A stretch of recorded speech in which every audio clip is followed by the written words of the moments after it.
Hello बच्चों, let's read the question. The question says during concentration of urine by human kidneys NaCl is returned to the medullary interstitium by. तो question के अंदर हमसे बोला गया है कि जब यूरिन का क्या हो रहा है, कॉन्सेंट्रेशन करा जा रहा है यूरिन का. बेसिकली जब यूरिन के अंदर से वाटर का रीअब्जॉर्प्शन करवाया जा रहा है, तो उस टाइम के अंदर जो NaCl है वो रिटर्न कर जाता है कहाँ पे, मेडुलरी इंटरस्टिशियम के अंदर. और हमें बताना है कि ये जो है वो किसके थ्रू होता है, हमारे कौन से पार्ट ऑफ एक्सक्रीटरी सिस्टम के थ्रू ये हो रहा है. So now let's start the question. सबसे पहले हम क्वेश्चन को सॉल्व करने का की कॉन्सेप्ट देखेंगे.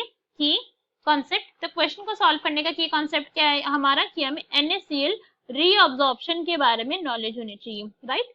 अगर हमें पता है कि भाई NaCl का रीअब्जॉर्प्शन कहाँ पर हो रहा है, कैसे हो रहा है, तो हम क्वेश्चन को हमारे इजीली सॉल्व कर सकते हैं. फिर भाई क्वेश्चन के अंदर कुछ बचा ही नहीं है हमारा सॉल्व करने को. तो NaCl रीअब्जॉर्प्शन के बारे में अगर हम यहाँ पे जानना स्टार्ट करें, तो भाई एक पॉइंट तो हमको यहाँ पे पता है कि ये जो भी हो रहा है ये होगा कहाँ पे, एक्सक्रीटरी सिस्टम के अंदर ही होगा. मैं ये नहीं कह सकती कि हमारे हार्ट के अंदर जाके NaCl का रीअब्जॉर्प्शन हो रहा है. ये तो बहुत ज्यादा इलॉजिकल पॉइंट हो जाएगा ना. जहाँ पे जो चीजें जहाँ से एक्सक्रीट करी जा रही है वहीं से तो हम उसको दोबारा अब्जॉर्ब कर सकते हैं. तो एक्सक्रीटरी सिस्टम के अंदर होगा ये काम. एक्सक्रीटरी सिस्टम के अंदर भी हमें पता है कि एक्सक्रीटरी सिस्टम की फंक्शनल यूनिट क्या होती है, नेफ्रॉन होती है. नेफ्रॉन के अंदर होगा ये काम. और थोड़ी सी क्लियरिटी है, नेफ्रॉन के अंदर भी काफी सारे पार्ट प्रेजेंट होते हैं, और जो पार्ट बेसिकली क्या करवा रहा है, NaCl का रीअब्जॉर्प्शन करवा रहा है, वो क्या होता है, वो होता है असेंडिंग लिम्ब. क्या है वो, असेंडिंग लिम्ब होता है. वो ascending limb of loop of Henley, उसका होता है ये वाला रीजन. लूप ऑफ हेनले से कहाँ पे हो रही है, NaCl का जो है वो अब्जॉर्प्शन हो रहा है.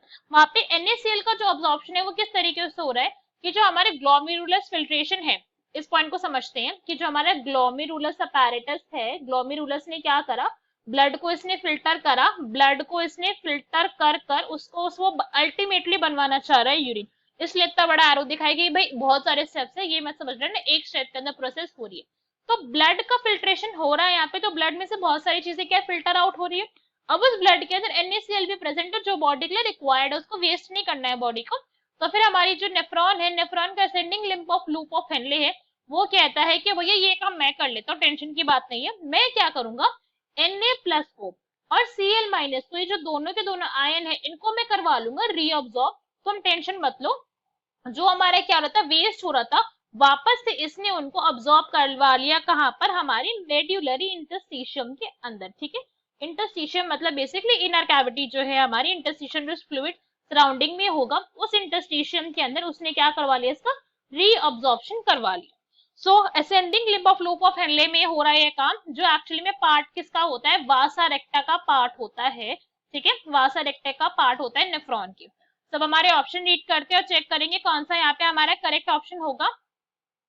यही में हमें क्या गिवन है, descending limb of loop of Henle. तो ये क्या हो गया हमारा, इनकरेक्ट हो गया, because descending loop of Henle में वाटर का क्या होता है, वहां पे वाटर का रीअब्जॉर्प्शन हो रहा है.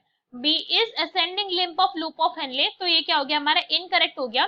बिकॉज अब यहाँ पे पॉइंट समझो, वासा रेक्टा के अंदर और लूप ऑफ हेनले के अंदर क्या डिफरेंस. तो अगर आप हमारा यहाँ पे डायग्राम देख रहे होगे, तो ये रीजन जो है, ये जो यहाँ पे लूप बन रहा है, ये क्या है, दिस इज एक्चुअली में लूप ऑफ हेनले.